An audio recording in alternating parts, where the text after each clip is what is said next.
Hey everybody, it's Janessa from Simply Eloped here for your tip of the week. This week we're talking about how to change your last name after getting married.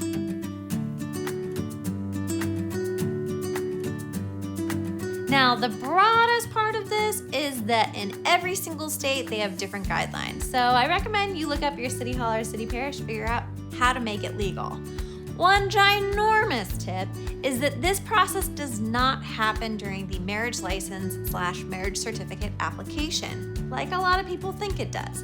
That is an entirely separate process. So no matter whether you live in Minnesota and get married in Colorado, that process is going to be completely separate.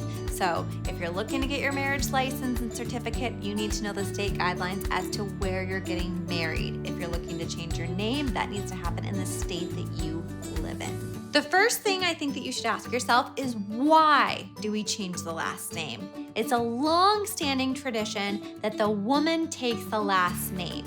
Now, I think in older times it made it easier for health insurance purposes, tax purposes, and really just the legality of being married. You took the man's last name. But we live in more contemporary times, and you have options. First of all, the man can take the woman's last name. It happens way more frequently than you think it does. The female can hyphenate her last name, keep her maiden name and her married name. The third option, and my personal favorite, is make up your own name.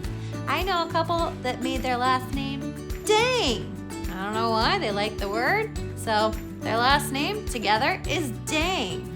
If you have a word, a concept, a character that you super love and you want to get real, let's just make your last name that. You can legally do that. One ginormous tip is that there are services out there that make the process of changing your last name exceptionally easy. And no, they didn't pay me to say this.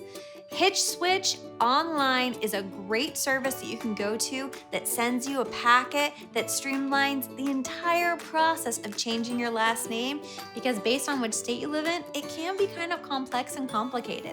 Some places you can do it online fairly easily. Some places require you to go in person with your ID and your marriage certificate. That's lengthy. Who has time for that?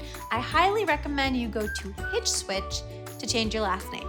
Lastly, hate to break it to you, if you change your name, the world needs to know.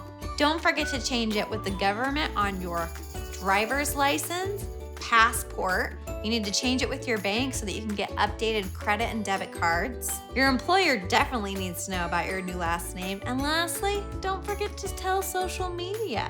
So those are my tips on changing your last name when you elope or have a large wedding. Hope it helped. Check back next week for our tip of the week, and don't forget to subscribe and ring the bell.